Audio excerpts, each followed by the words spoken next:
we push policymakers to make investments in children and families. And so over the last 13 years of the organization's history, in the last 5.5 years, we've worked with 180 orgs to have the state invest almost $15 billion annually in children and families. Yes. Thank you. Thank you. Very important work. Very, very important work. You know, we love to sing the song Whitney Houston wrote, we are the children are our future. Yeah. But oftentimes we forget that it takes resources, it takes funding, it takes collaborations and partnerships to make sure that we're elevating children, because they really are the future. So thank you for the work that you're doing. Hello, hello, hello, and welcome to the Leadership Reality Podcast with your girl, Tai G Charity. This podcast is for C-suite leaders to discuss their experiences and provide insight, encouragement, and inspiration for seasoned and inspiring leaders, offering valuable solutions to today's challenges that will inspire, ignite, and invigorate new and seasoned leaders to walk in their God-given authority with compassion, kindness, and empathy. We are here to help leaders navigate a road that can often feel very lonely. So sit back, relax, and be prepared to be inspired with today's episode of Leadership Reality. Thank you. Our guest today, I'm so excited, is the beautiful, smart, talented attorney, policy change maker, Miss Shimica Gaskins. She is the CEO of Grace End Child Poverty, right? Yes. I am super excited to have you here. Welcome. Thank you, welcome. Welcome. So Oh my God. Let's get started. All right. Shimica. Yes. Tell me a little bit first about your organization. Oh, wonderful. So I currently lead Grace in Child Poverty, California. And it's an organization that's focused on creating a future in California where children are free from systemic racism and poverty, where every child has opportunity to have a childhood of abundance, dignity, love, so that they can thrive. And what that really means is that together with organizations all across the state, we push policymakers to make investments in children and families. And so over the last 13 years of the organization's history, in the last 5.5 years, we've worked with 180 orgs to have the state invest almost $15 billion annually in children and families. Yes. Thank you. Thank you. Very important work. Very, very important work. You know, we love to sing the song Whitney Houston wrote, we are the children are our future. Yeah. But oftentimes we forget that it takes resources, it takes funding, it takes collaborations and partnerships to make sure that we're elevating children, because they really are the future. So thank you for the work that you're doing and just all of the policies that you're advocating around the work that you're doing. I just want to say thank you. Thank you. And thank you for the work that you're doing. Absolute girl, look, you know, we'll talk about money later, child, but yes, money is a real thing. So I want to know, what was your first sort of role in leadership, like in a leadership capacity? Yeah, I mean, so as you mentioned, I'm a lawyer by training. And so after law school, I worked in a big law firm, and then I moved on to work in the federal government. So I worked at the Department of Justice. And so I would say that was probably my first big leadership role, because I started as a career attorney, and then I moved into a chief of staff position, and then I eventually moved into a deputy assistant AG position during my career there. And so during that time, you know, I was able to supervise other attorneys in the department. I worked with other agencies at the cabinet level. I was able to work with folks in the White House. So it was a really, I think, the most formative, probably first leadership experience I ever had. Who was the president at the time you were working at the White House? Just curious, inquiring minds. My president, Barack Obama. Just like my president. So I have to ask you, so were you like 10 when you started? Because you look like 16 right about now. So can you please enlighten me? You're flattering me. No, it was not. Wait, what? That is amazing. Yeah. Absolutely amazing. So when you were growing up, did you always know you wanted to be an attorney? Did you see yourself in a CEO position? It's so funny. So I always wanted to be an attorney. I actually know where that came from. And it was having early interactions with the court systems. And so I always really saw myself as wanting to be an attorney, but the only like leadership thing that I actually really aspired to be like really young was I wanted to be a senator from South Carolina. So I was like, is that where you're from? I was like, I'm Okay. going to take Strom Thurmond's spot as the first Black woman senator from South Carolina. But as time grew on, you know, I went to, in high school, I sort of shifted and really thought about how I really wanted to do child advocacy actually through my law degree. I wanted to work in family court. I thought that would be the thing that I would be doing. Wow. Now, you mentioned having growing up just your own interactions with the court system. What was that? Why were you having interactions with the court system? Yeah, I mean, I think so. Several things. You know, I honestly, you know, I grew up in the 1980s, early 90s, so experienced a lot of what many of us did at that time, the epidemics of crack and poverty and Reagan era policies that perpetuated, you know, really radical untruths about the Black community. And so, you know, there were times in which my parents, my father was incarcerated for a very short stint, but because of child support payments, you know, so something that I actually advocate against today, which is really making sure that that is not a reason we are sending folks to prison, because it's actually disruptive to families, and ensuring that they actually can help take care of their children, because he was a very hardworking father, but he didn't have the resources to sustain, you know, my older sibling at the time. And so, so, you know, that was probably one of my most formative memories. And I probably was only like 4.5, almost 5 years old, seeing him go to court to advocate on behalf of himself and not being able to pay child support, and being stepped back and literally taken away right then and there, and then having to sit with a social worker until my mother could pick us up. Yeah. Thank you for sharing that. And it is, you know, criminalizing poverty has we got to come to the end, because it's not, as we see, it's definitely not sustainable, and it's not good for society as a whole. So I appreciate you taking your experience and saying, no, now I'm going to use what I've gone through to make sure that we're changing the system, we're changing how, and I believe, especially when it comes to just, I think it was under Clinton's administration when that was at 3 strikes, you're out kind of thing. Yeah, I mean, I think, yes.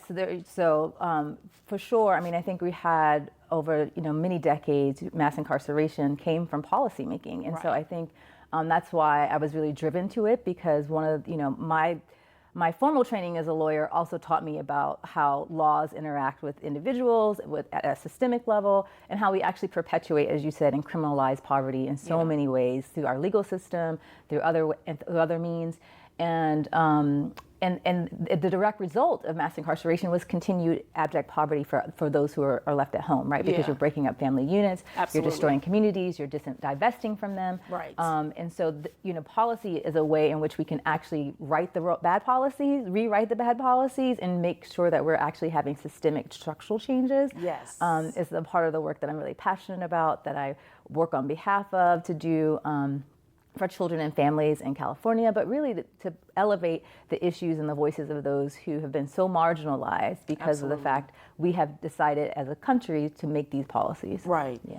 Well, I don't think they could have selected or have a better spokesperson than you really advocating for policy. Because, see, I'm a disruptor. I'll start flipping over tables and stuff like, this ain't working and that ain't working. So trust me, I definitely feel that righteous anger a lot of times. Yes. Well, I appreciate it. So let's talk about leadership in general. What is that like for you? What is like some of the challenges you face as a leader, and how do you overcome those challenges? Yeah. Well, I mean, I think leadership is a journey. Yes, right? it is. It's a journey, and I think some of the challenges I've faced as a leader really have been, they've moved from like the deep work that has to happen internally, right? Like to make sure that we're healing from our own traumas, that we are aware and self-aware of the things that we bring into relationships in the workplace, and being able to move out of, you know, this mindset, particularly as a lawyer, because like you know, when you're trained as a lawyer, you're trained to know everything, to have the right answers, to be able to show up, and that is not how it works in the nonprofit space. Right. And so I think for me, the very first challenge was like really shifting my orientation around leadership and what it meant, because being a lawyer is a very individual thing, individual success. I mean, you work in teams and firms, but it's really about your individual product that you're doing for your client versus the team work that has to happen in the nonprofit space. So some of that, and I'm a natural team builder, but at the same time, I really took on that everything was on me. Like everything's on me to raise all the money. Everything's on me to right all the wrongs. Everything's on me to, change the whole system internally and externally. And so I had to really learn the hard way to reorient that, because that's not sustainable as a person. And it's not good, because that's the whole point that people join a nonprofit, is because they believe in the mission, they want to contribute to it. And so it's really a disservice to the people who show up to work every day for you if you think it's all on you and all about you to make things work. Yeah. That's really good. And it's really, it's a work in progress. You're absolutely right when you say it's a journey, because I can definitely attest to that. And I can attest to it just from, especially as someone who started an organization and it's your baby, but you want to build a team. You have to build a team around you to be able to sustain the work and fulfill the mission of the organization. But building a team is challenging. So I love your approach of the self-reflection first. And girl, being an attorney, I can only imagine. Like, I tell my husband all the time, you should have been an attorney. He write about everything, okay? And we'll argue it to the teeth. No, but it does require that self-reflection. So how do you build that team around you? And how do you work with people? Because especially in the nonprofit space, I'm learning that I think I'm hiring people that are on the other side of their healing journey, but when they get in the space, sometimes I realize, oh my gosh, I feel like you almost need the same services that we're providing our young people. How do you balance that? Yeah. Well, I think one of the things you talked about, reflectiveness. So in our organization, one of the things I'm really excited about in this part of my leadership journey is that I'm in an organization now where I get to help really frame the culture and build the culture with the team that I'm building. And one of the things that we really set out to do in the very beginning was like name our values. Like, what are the values of the that we want to have as an organization? And reflectiveness is one of them. So how do we take the time to actually reflect on the work that we're doing, reflect as individuals, and make sure we're building that into our organizational values and practices?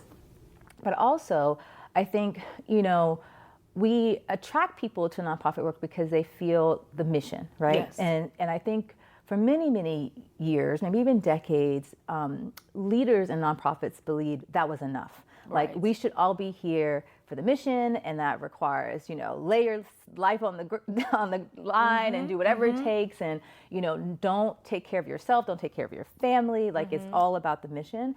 And I think again, that's really hard, because people who are driven to this work most likely are driven because they had some personal connection to it, or some personal reason that it's really important to them. And so at the same time, you have to recognize that somebody may be dealing with some unhealed trauma. They may currently be living in poverty and still working, or have family in poverty.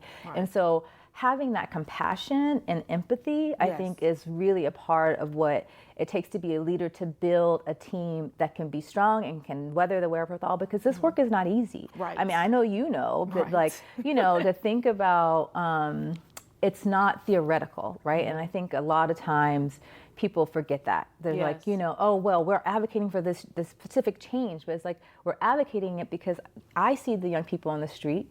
You see the challenges that young people are having with mental health, all these other things, and families struggling, struggling to stay housed, struggling to feed their children. And so to think that people aren't, if you're carrying that, the people you work with are also carrying that with them. And so to give people some grace, some support, and to acknowledge that that is a part of the work. That's really good. How do you balance that, though? Because oftentimes, and I like to think of myself as someone who has compassion to a fault almost, if there's a such thing. But how do you really balance that when when you have somebody that brings certain things, or brings some of the trauma into the workplace, and you find yourself trying to really focus on this person, which is taking you away from why you are in your position in the first place. You know what I'm saying? To fulfill the mission of the work. How do you balance that? Well, I think it requires a couple things. One, I think it requires a recognition that we can be supportive of our staff, we can provide resources, but we cannot do the work for them, right? Yes. And so I think that's one thing. Okay. And it's being able to put that into context to say, like, I'm here to be supportive, I'm here as an organization, this is what we can do, but you have to also go do that work. You have to do the You work. have to do that work. I've had to do that work, and so Right. do you, right? So we can all show up and be our best selves. And I think, sometimes that works and sometimes it doesn't, and sometimes it's just not the right fit or it's not the right time for that person to be in the role.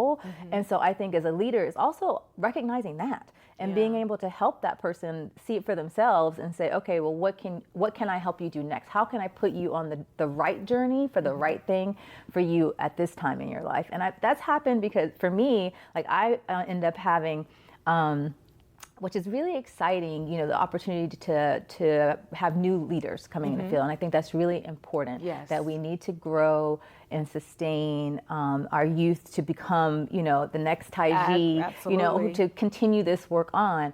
And yet at times, often they're like first generation college students, and they have other aspirations. They want to go to grad school. They want to do other things. So they might come to me for like a year or 2 years. And I'm like, oh man, I wish this person could stay in my organization and continue to grow. But at the same time, I have to be able to say, no, actually, you are the architect of your future. How can I help you continue to rise and shine? And I know at some point you're going to give that back and you're going to bring it back to the work in some way. But I think we get caught up in holding on to people so that we can make the organization sustainable and like who's there, and not just letting people grow and fly. So. Oh, I love your level of maturity, because honey, I have separation anxiety. I'm trying to hold, even when I know early on when it's not a good fit. Yeah. I have this, and I've had to really work on this sort of feeling like savior complex, where I know it's not working, but with the right tools, the right resources, the right nurturing, we can get them there. And we can, and then if we are successful in getting them there, it's like, well, where you go? No, you can't. I put in all this work. I invested in you. What you do? You can't go. I know, you have to have faith that it's going to be paid forward. Absolutely. Yeah. I'm working on that. Okay. It's not easy. There's lots of tears, but I think one of the things, I clerked for Judge Roger Gregory. He is a judge on the Fourth Circuit in the city of Richmond, federal judge, chief judge. He's amazing, amazing man who I learned a lot from. And one of the things he would tell us as clerks is that he just couldn't wait to see us soar. Like that's my gift. That if you can do anything for me, just continue to soar so I can watch it. Wow. And so I really hold that. And so the more I can help support people so that they can soar, and that's the gift back, to watch them be really successful. I love that. Yeah. But when that happens, that means now you got to go back on a search find someone else to fill that position. It does. I know. It's not easy. Trust me. Okay. It's really hard. It's not easy, but I do think hiring's hard. It's hard. Hiring is hard. Yeah. And you and I share, we're in a leadership class together, City Scholars. We love City Scholars, and our leader, Miss Kellyanne Hogan. But one of the things that we talk about in our leadership program is to hire slow and fire fast. I've been horrible with both, because I don't like the word firing at all. No. Like I have a tendency to think about people's livelihood and some other things. So that word just gives me pause. But the hiring slow part is also hard, because when there's a need in the organization, right now, we have a position that we're going to be hiring. But when I tell you the process is going to be snail pace, it has to be snail pace, because you're trying to find the right person. You're wanting to invest. And I had someone to actually recommend a young lady, and they said, she's aspiring to start her own nonprofit, doing what, similar work. And I said, and they said she'll be maybe a good candidate. And I said, I'd rather mentor her than hire her. Because if I hire her, then I'm going to have to be concerned about when she's leaving. And it's not going to be very productive for me. So I'd rather be a mentor for her than to actually be her employer, because it does take a lot of time. Well, you have to think about it, though. I mean, because sometimes you could hire and actually learning and the doing, right? Versus and the mentoring. That's true. And that's practical. Practical experience. And sometimes, so hilariously, when I was in college, I worked at the Department of Justice as an intern. And almost always, all the lawyers there would be like, don't go to law school. Don't you see what we were going through? Don't go to law school. And about half of the intern class would be like, yep, that ain't for me. And then the other half would be like, no, actually, I still want to do it. So sometimes it's in the doing that people actually really find their purpose and what they want. This is true. Or don't want. This is true. Yeah. I think, yes, this feels like therapy. I love it. I mean, I could see that. And I think sometimes, I know for me, I'm so integrated in the work itself and why we exist that it's really hard for me to shift that mindset of trying to really bring you in, learn what you learn, and then send you on. But I'm working on that. It's a work in progress. It really is. Yeah. Wow. So what, like, some of your leaders who you admire, like, who are some of those? That's always a hard question, because I feel like I take a lot from lots of different people that I encounter. Yeah. And, you know, try things on and try things off. And, right. But two people that I for sure really admire in their work and in their leadership are Mother Teresa and Ella Baker. Like, those are my two like real North Stars when it comes to like the values that I hold, how I want to live my life, what I want to leave as part of the work that I've done while I'm here. Both of them. And I think Mother Teresa really is, you know, just the spirituality, the calling, you know, answering the call. Because this work really is a calling. You got to be called to this. Yeah, and feel like it's your purpose, right? Absolutely. And that's how I feel. That this is the work that, you know, I'm here to do. And at the same time, I think she talked about how, you know, answering the call is not an easy thing, right? It doesn't mean the work is in, oh yeah, I answered the call, and it's going to be an easy road from there. And so I think that I really draw inspiration from the strength and the courage that she had to live with the poor, to really give up a lot to be able to do the work that she was doing for the greater good, and to really talk about the dehumanization of people all across the world, and how it was really called upon the rest of us to do. It's like not to pity or provide charity to the poor, but actually for us to do the work that is to recognize that there are brothers and sisters, and it's for us to do more. Humanity. The humanity, yes. And so that for me is really core. And then Ella Baker, I mean, she's just amazing. This is an amazing person. And I think one of the things that I really draw from her, you know, she talks about letting the young people lead, getting out the way. So at some point, me and you got to get out the way. We got to go, girl. We got to get out the way. I'm almost ready to slide to the side. Slide to the left. Yes. But also, she talks a lot about how you need to look for people who aren't looking to be leaders, but how to grow leadership in others. Yes. And she really talked about like how in movements, like she wasn't concerned with who wants to be the leader, but like who's trying to grow the leaders. And that I think is really so critically important, because then you're putting your faith in the charismatic leadership of one person or a couple people, to really carry things forward, when it's our collective goal that only gets us across the finish line. Absolutely.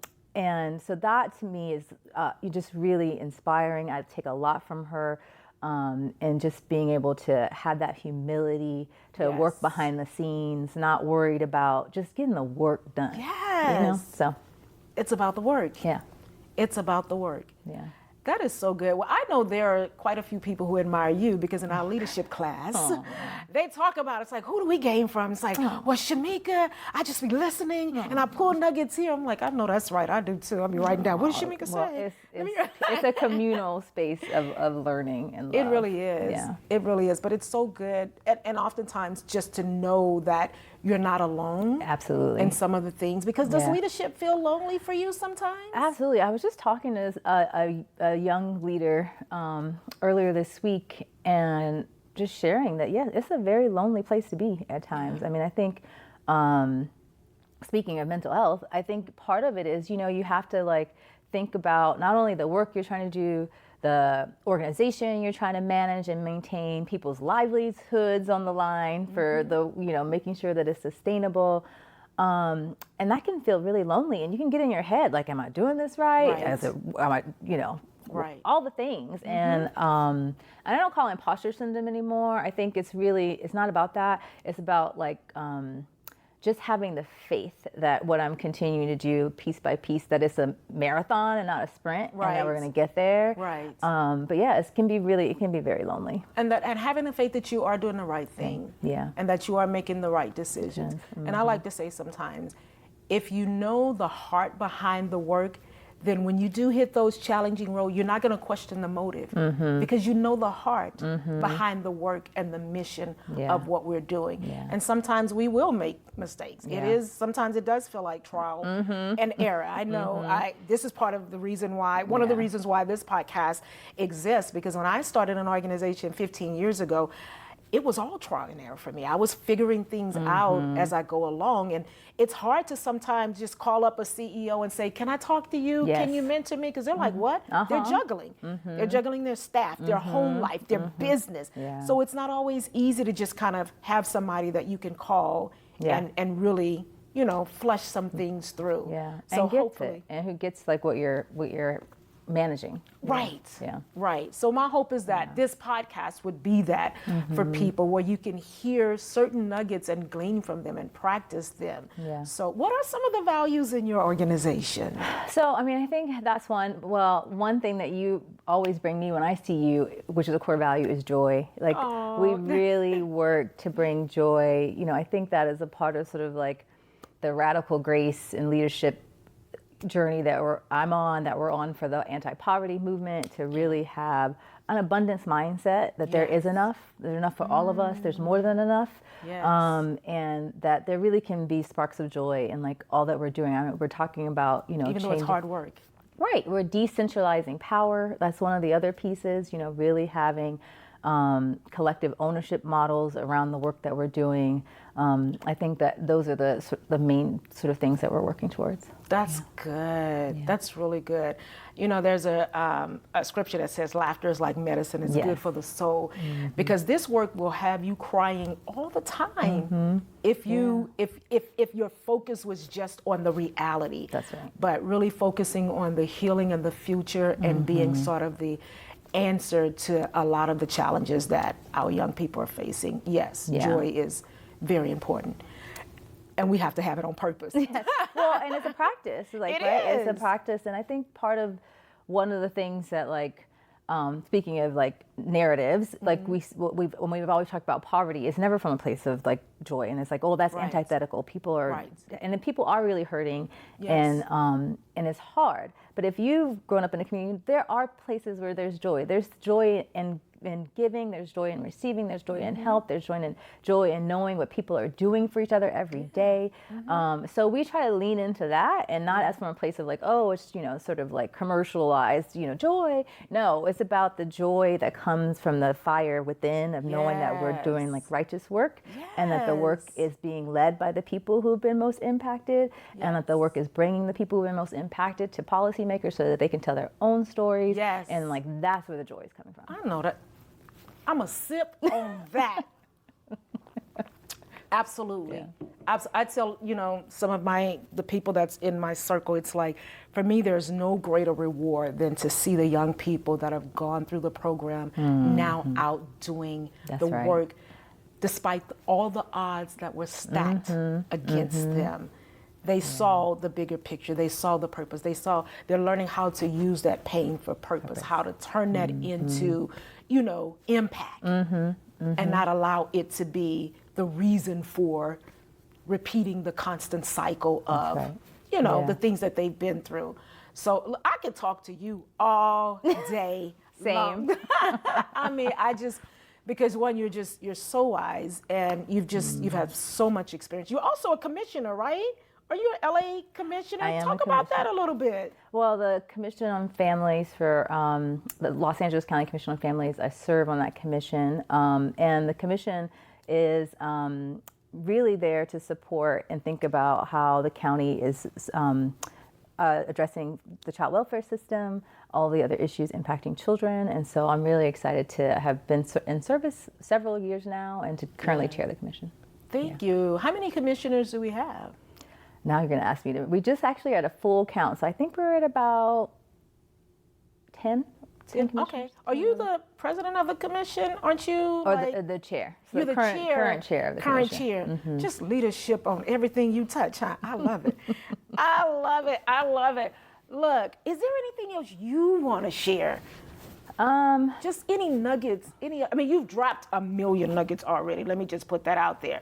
But anything else you want to share just about reality leadership that people may not think about, or some tools that you can give, our listeners about what this road is really like. Yeah. I mean, it's more than a title. And let me tell you, I hate the term boss lady. Oh, it's just that thing for me. I'm like, honey, that's so much bigger than a cute slogan. Yes, it is. And no offense to those who hashtag boss lady, y'all do you. I'm just saying, for me, I'm like, honey.